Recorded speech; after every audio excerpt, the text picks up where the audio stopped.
Mga kalibre, mayroon tayong ginagawa dito na Midea Celeste 1 HP. So full DC sa tingin mo, gumagana yung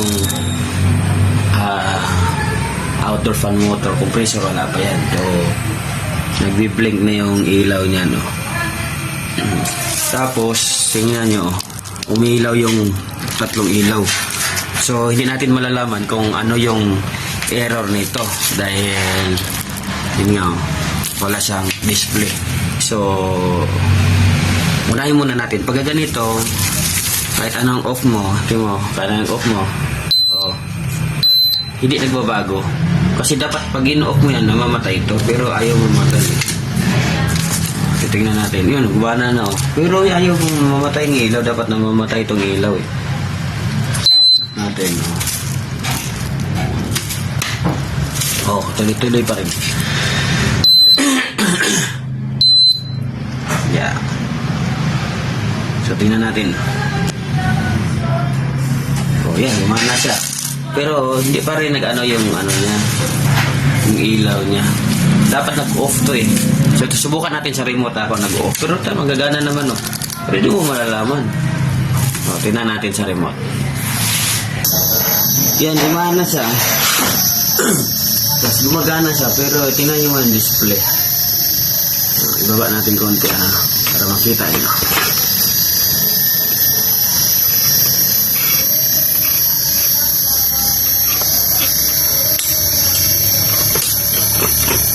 Gumagana, pero ang display may problema. Para natin i-off.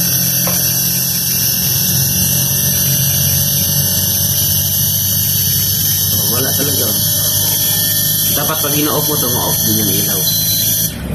Ayan namamatay siya, pero yung ilaw ayaw mag-off. So okay outdoor, trouble natin yung indoor. Bakit hindi nag-off yung ilaw? Natin. Dapat mag-off tong ilaw Kaya yan natin susubukan i-trouble.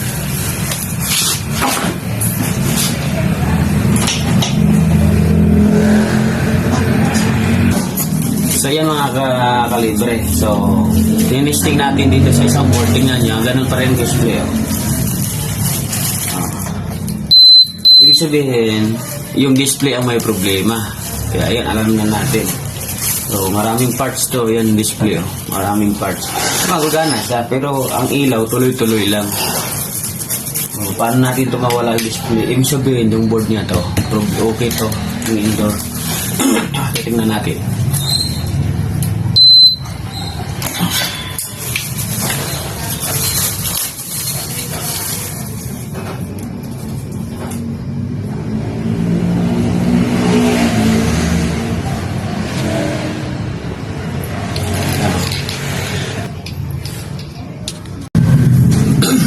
So, yan mga kalibre. Ito. So, sira to. Ito yung nakita kong sira. Di ba? Yung gagamitan natin ng remote. Ayaw. Ayan ayaw. Pero okay ang remote to. Ayan, okay. Yeah. Pero pag sa manual, tumutunog siya. Pero ayaw mamatay.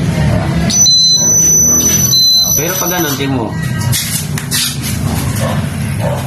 Gumagana na ang outdoor compressor, gumagana ang fan motor, gumagana. So ibig sabihin ang indoor walang problema, ang indoor board.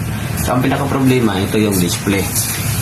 So ginagamitan nila to ng nire-remote nila dan hindi mamamatay. Tingin mo.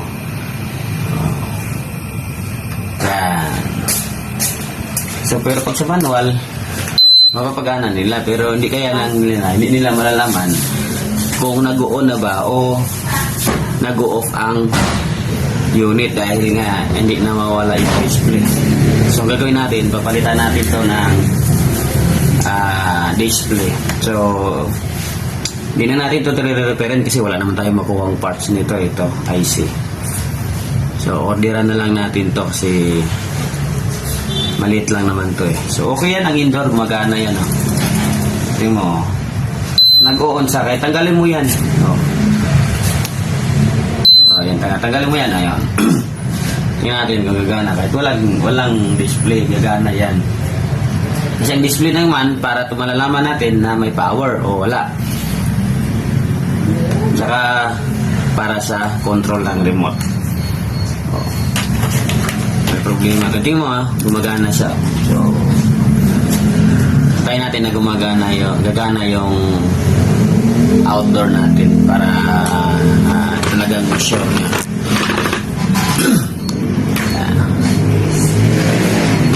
Yan. Okay yung kuha? Ano? Kunin na po yung kanya.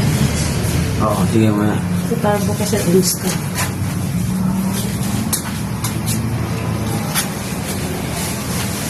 So yan, antayin natin yan ha.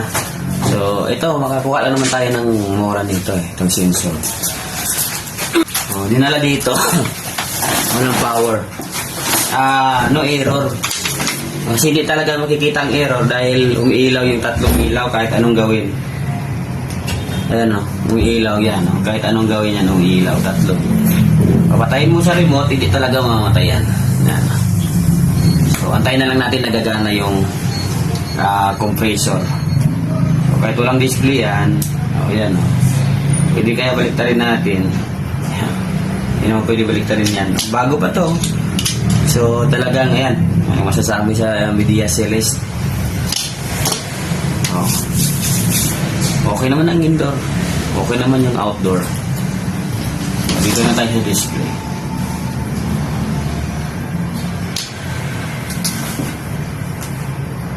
Waiting tayo ha. Pagaganahin lang natin yung outdoor. Yun o. Yun o. Nagana yan o. Oh.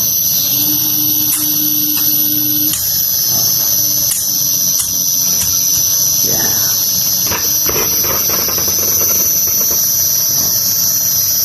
Gagana siya kahit walang display. Kasi mayroon naman siyang manual dito.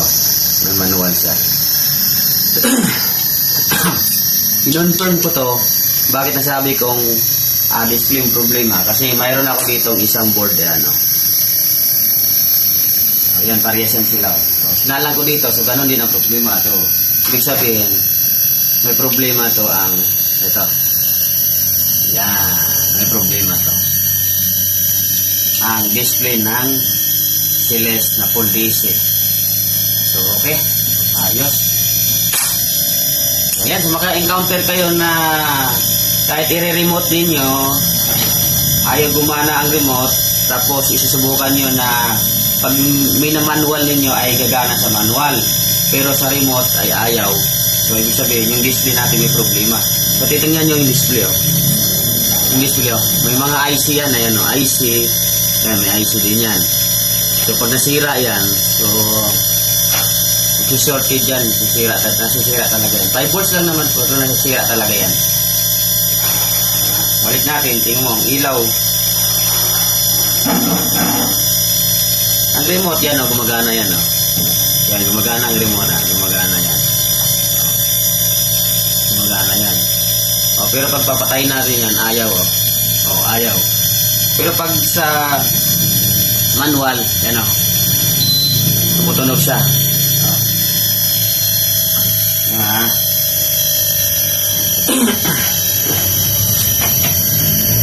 Re-radio siya.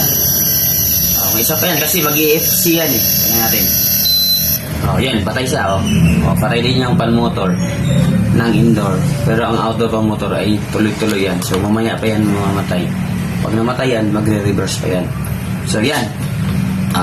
Baka may ma-encounter kayo na ganong problema na hindi ito na mamatay yung ilaw ng display. Sa servo na yan, display na. Pwede nyo tanggalin. Pwede nyo subukan sa manual kung gagana. So, pag gagana sa manual, so ibig sabihin, display. Pero pag hindi gumana dito sa manual at hindi gumana sa remote, so ibig sabihin yung indoor board ang problema. Ayos.